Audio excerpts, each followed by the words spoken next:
Coucou la compagnie, c'est Clémence de l'Odyssée à petits pas, bienvenue dans cette vidéo du dimanche. Je suis hyper contente de vous retrouver, j'ai une annonce à vous faire.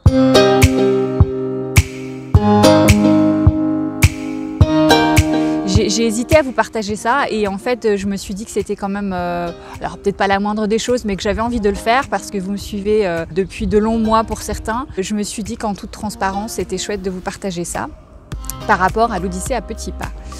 Pour remettre le cadre très rapidement pour ceux qui me découvrent, donc je suis enseignante en anglais et depuis cette année je travaille à mi-temps pour pouvoir me consacrer pour partie à mes élèves et le reste du temps au développement de ma passion qui est la parentalité, les enfants, les parents et l'épanouissement de tout ce joli monde. Et après cette année test qui ne me permet absolument pas d'en vivre ni même à peine de rembourser les frais que j'engage pour développer cette passion et pour essayer d'en faire un métier. Cette année test m'a permis malgré tout de me rendre compte que c'était plus qu'une passade, c'était plus qu'une passion secondaire, c'est une passion. Transmettre a toujours été une passion, je suis enseignante en anglais. Mais là, voilà, c'est quelque chose que je veux développer davantage et c'est vraiment une reconversion professionnelle que je veux faire. Donc je suis ravie de vous annoncer que j'ai fait une demande de disponibilité afin de pouvoir me consacrer à 100% au développement de cette activité l'année prochaine. Alors ça implique des sacrifices, le sacrifice d'un salaire, mais j'ai très envie, et Simon m'accompagne dans ce projet depuis le tout début, très envie de développer ça parce que je pense qu'il y a un fort besoin et j'ai plein de choses à dire et j'ai plein de choses à raconter et j'aime vraiment ça de partager. J'espère que vous le ressentez. Je voulais me mettre un petit peu à découvert parce que c'est un projet que nous avons secret dans la tête depuis 3 ans tout sûr, peut-être bien même 4. Et il a fallu du temps pour le faire mûrir, il a fallu du temps pour préparer le mental. Surtout le mien, c'est pas faute de m'avoir poussé, Simon est au taquet depuis plus de 3 ans sur cette idée-là. Mais j'avais besoin moi de temps pour croire en ce projet et probablement aussi pour croire en moi. Et donc là, ça y est, le papier est déposé, j'ai demandé ma disponibilité, donc je suis ravie. Je ne sais pas si elle va être acceptée, mais déjà sur le principe, je suis super contente d'avoir franchi ce pas-là.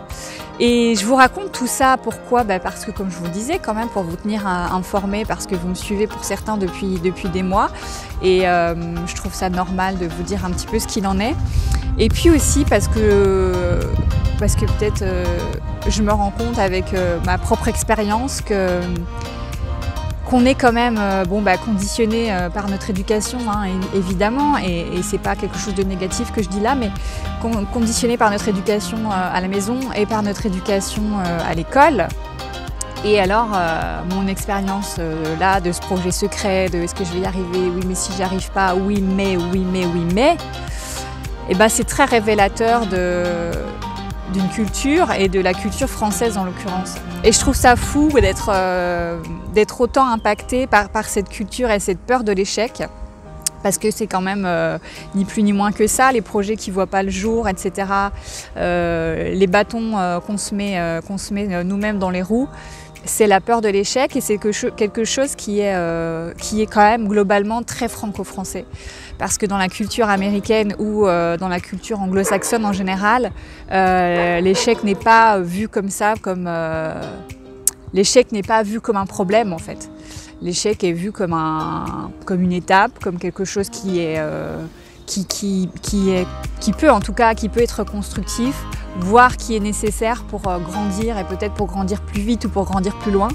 Et nous, dans notre culture, on n'a qu'à voir les enfants à l'école, c'est cette peur de mal faire, de mal dire, parce qu'on associe l'échec à la personne en fait. Au lieu d'associer l'échec à un projet, le projet n'a pas fonctionné, etc., on va automatiquement lier ça à un problème, une difficulté de la personne. Ce qui en soi peut être vrai, mais en partie, enfin voilà, ce n'est pas tout, la personne n'est pas tout. Et du coup, je voulais parler un petit peu de ça avec vous parce que, comme je le disais tout à l'heure, dans les classes, moi je passe mon temps entre guillemets à dire aux élèves qu'ils ont le droit de se tromper, qu'ils peuvent se tromper. Je demande expressément parfois aux élèves qui savent de baisser leurs mains et je demande expressément qu'une personne qui ne sait pas ou qui doute ou qui est pratiquement sûre d'avoir dit une grosse bêtise, je les supplie, je les supplie de parler pour qu'ils comprennent que c'est ok de se tromper, hein. Et alors c'est assez ironique parce que c'est quelque chose que je prêche en classe et que c'est un cheval de bataille de dire mais trompez-vous, ok c'est cool, on est là pour se tromper, enfin l'école est faite pour se tromper, l'école n'est pas faite pour autre chose.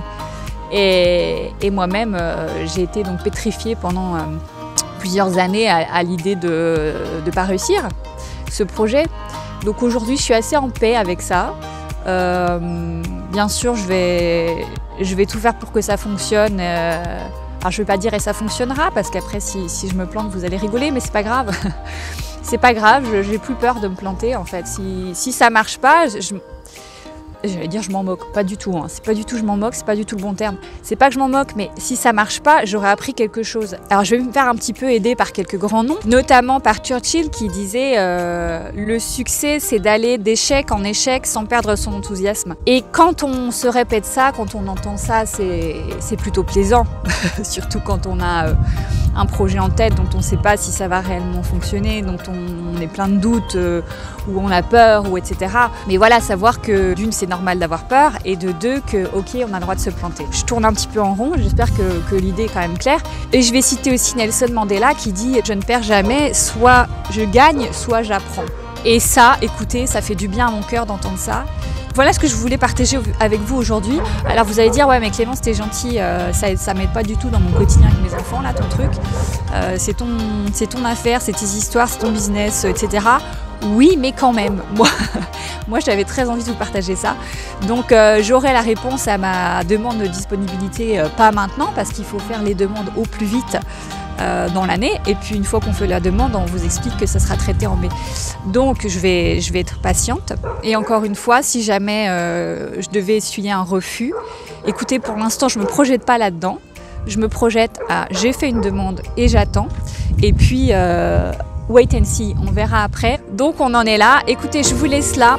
On se retrouve la semaine prochaine. Pour ceux qui ne sont pas déjà inscrits à l'Odyssée Petit Pas, je crée du contenu 4 fois par semaine sur l'éveil des enfants et des parents, le bien-être en famille. Je vous retrouve la semaine prochaine. J'espère que vous vous portez bien. Prenez soin de vous, toujours. Ciao, bye.